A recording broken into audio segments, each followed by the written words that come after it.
Halo, sebelumnya perkenalkan nama saya Bobi Irawan. Saya mahasiswa S2 Universitas Sumatera Utara, jurusan Teknik Informatika. Di sini saya akan menjelaskan tentang keamanan jaringan pada TCP/IP. Baik, di sini saya mengambil dari beberapa jurnal, yaitu 5 jurnal untuk perbandingan.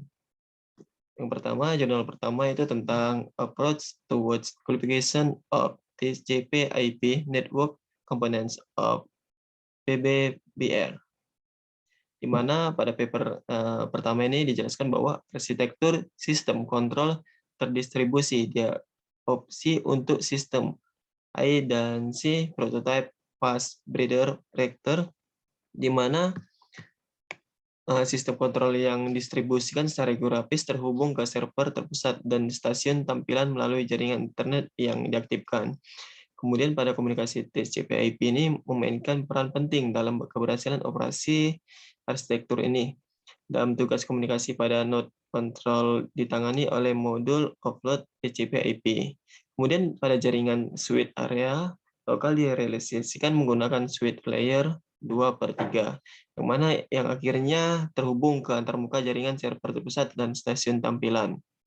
Kemudian setiap perilaku tautan TCP/IP ini dengan paket yang terganggu dan beberapa beban lalu di atas dijelaskan. Kemudian dalam paper yang kedua dijelaskan tentang implementasi soket TCP/IP untuk mengirim dan memasukkan file teks ke dalam database. Di paper kedua ini dijelaskan bahwa aplikasi soket umumnya terdiri dari 2 kategori berdasarkan pengiriman datanya, yaitu datagram soket atau menggunakan UDP, yaitu stream soket menggunakan TCP. Walaupun sama-sama berfungsi sebagai protokol pertukaran data, terdapat pelakuan yang berbeda antara UDP dan TCP. TCP/IP ini atau Transmission Control Protocol atau Internet Protocol ini adalah standar komunikasi data yang digunakan oleh komunitas internet dalam proses tukar-menukar data dari satu komputer ke komputer lain di dalam suatu jaringan. Kemudian prinsip pembagian lapisan pada TCP/IP ini menjadi protokol komunikasi data yang fleksibel dan dapat diterapkan dengan mudah setiap jenis komputer antar muka jaringan. Kemudian oleh karena itu, sebagian besar isi kumpulan protokol ini tidak spesifik terhadap satu komputer atau peralatan jaringan tertentu. Kemudian pengumpulan data pada penelitian ini dilakukan dengan studi pustaka. Teknik pengumpulan data dengan mengadakan studi penelaahan terhadap buku-buku, kemudian literatur, catatan-catatan, dan laporan-laporan yang ada hubungannya dengan masalah yang dibicarakan. Kemudian aplikasi soket umumnya terdiri dari 2 kategori berdasarkan data frame soket dan data soket. Ini kan bukannya. Kemudian berdasarkan penelitiannya, maka dapat disimpulkan bahwa penelitian TCP/IP untuk membuat sistem database pengiriman dan input file dapat disimpulkan melalui jaringan TCP/IP dengan menggunakan pemrograman Java dan menggunakan soket. Transfer data bisa ditransmisikan antara program aplikasi dan mengirimkan file ataupun input file. Dari hasil pengujian yang sudah dilakukan dengan menggunakan program, memberikan kesimpulan bahwa TCP/IP layak sebagai saran pengiriman data ke aplikasi lain. Kemudian dalam paper ketiga, yaitu tentang analisis celah keamanan protokol TCP atau IP. Di mana dalam paper 3 ini dijelaskan bahwa TCP/IP ini merupakan sebuah standar jaringan terbuka yang bersifat independen terhadap mekanisme transport jaringan fisik yang digunakan, sehingga dapat digunakan di mana saja. Protokol ini menggunakan skema pengelamatan yang sederhana, yang disebut sebagai alamat IP atau IP address, yang mengizinkan sehingga beberapa ratus juta komputer untuk dapat saling terhubung satu sama lain yang ada di internet. Kemudian protokol ini juga bersifat routable, yang berarti protokol ini cocok untuk menghubungkan sistem-sistem berbeda seperti Microsoft Windows dan keluarga Unix. Kemudian dengan jaringan komputer ini, pengguna sangat terbantu. Sebelumnya pengguna melakukan komunikasi, penggunaan ini diminta melalui login dengan memasukkan username dan password terhadap suatu halaman web. Kemudian kombinasi username dan password biasanya disebut akun. Akun ini menjadi hal yang berharga karena dengan memasukkan akun dengan benar, kemudian bisa masuk menggunakan laman web tersebut.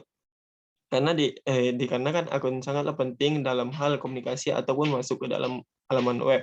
Maka tidak jarang akun ini dicuri oleh sebagian orang. Pencurian akun ini bisa dilakukan dengan beberapa teknik, di antaranya sniffing. Sniffing itu memanfaatkan kelemahan yang ada di protokol TCP atau IP, di mana protokol ini yang digunakan komunikasi antar komputer. Dari penelitian yang telah dilakukan, maka dapat disimpulkan bahwa ketika dua komputer sedang melakukan komunikasi ataupun bertukar informasi, maka paket komunikasi tersebut bisa dialihkan ke tempat yang berbeda atau komputer lain.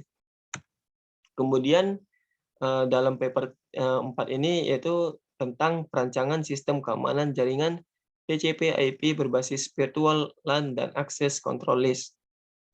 Di mana dalam paper 4 ini dijelaskan bahwa jaringan internet berbasis TCP/IP ini dapat dibagi 4 lapisan, antara lain application, transport, internet work, dan network access. Setiap lapisan TCP/IP pada jaringan internet memberikan peluang adanya lubang keamanan atau security hole supaya dapat mengamankan dan mencegah jaringan TCP/IP dari berbagai ancaman threats. Diperlukan beberapa solusi perancangan suatu sistem keamanan atau multiple layer of security yang dapat bekerja pada lapisan-lapisan jaringan TCP/IP ini. Nah, kesimpulan dari paper 4 ini dijelaskan bahwa yang pertama, rancangan model jaringan berhasil dilakukan berdasarkan pada jaringan existing tanpa merubah topologi jaringan, sehingga rancangan dapat langsung diimplementasikan. Kemudian kesimpulan kedua yaitu pilihan pada jaringan UR dapat mensegmentasi suatu jaringan yang fungsinya apabila terjadi kesalahan pada suatu titik atau node. Kemudian yang ketiganya yaitu dengan menerapkan ACL pada pilihan ini, maka hak akses user pada jaringan dapat tersegmentasi. Kemudian yang keempat, ACL berhasil digunakan untuk mengatur hak akses masing-masing pilihan. Saran dari penelitian ini ialah sebelum menerapkan perancangan ACL berbasis web address, diperlukan data lengkap IP address suatu situs untuk diterapkan dalam ACL. Untuk mendapatkan performansi keamanan jaringan TCP/IP yang paling aman, dibutuhkan konfigurasi keamanan pada layer-layer ini. Hal ini dapat dijadikan judul penelitian selanjutnya untuk mendapatkan sistem keamanan yang terbaik. Kemudian paper kelima yaitu tentang Assessment of Hidden Channel Attacks atau Targeting Modbus atau TCP. Di mana dalam paper 5 ini dijelaskan bahwa temuan terbaru dalam penelitian tentang ancaman malware menunjukkan peningkatan pengguna teknik penyembunyian informasi sebagai pendekatan baru untuk mengkompromisikan sistem TI dengan menggunakan teknik penyembunyian fungsi rahasia sebagai pendekatan baru untuk mengkompromisikan sistem TI dengan menggunakan fungsi rahasia dan saluran tersembunyi, terutama dalam konteks intrusi dan data rahasia. Kemudian jaringan sistem kontrol industri atau ECS adalah target yang digunakan informasi menyembunyikan serangan berbasis. Dalam tulisan ini kita membahas bagaimana 18 pola yang diketahui informasi yang bersembunyi di jaringan dapat diterapkan pada protokol yang ditemukan jaringan ECS dalam menggunakan bagaimana informasi dapat disematkan secara diam-diam dan diambil pada contoh modus TCP untuk mencapai keseluruhan kepatuhan protokol dengan juga mempelajari kapasitas embedding. Kemudian untuk analisis praktis, kami memperkenalkan kerangka evaluasi berdasarkan perangkat lunak sumber terbuka untuk memungkinkan penilaian dan penerapan cepat saluran tersembunyi di protokol umum yang ditemukan di jaringan ECS.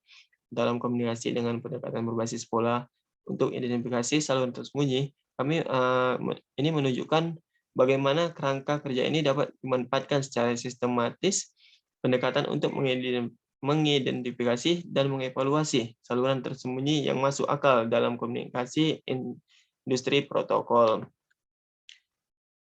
Kemudian dari 14 pola yang teridentifikasi dalam jurnal ini menggunakan tenaga kerja yang diperkenalkan untuk mengimplementasikan dan mengevaluasi dua saluran waktu penyimpanan yang patut dicontoh di Modbus atau TCP.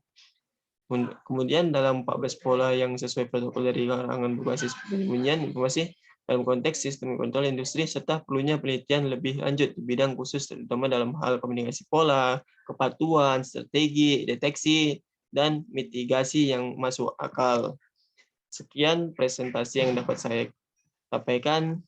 Sampai jumpa.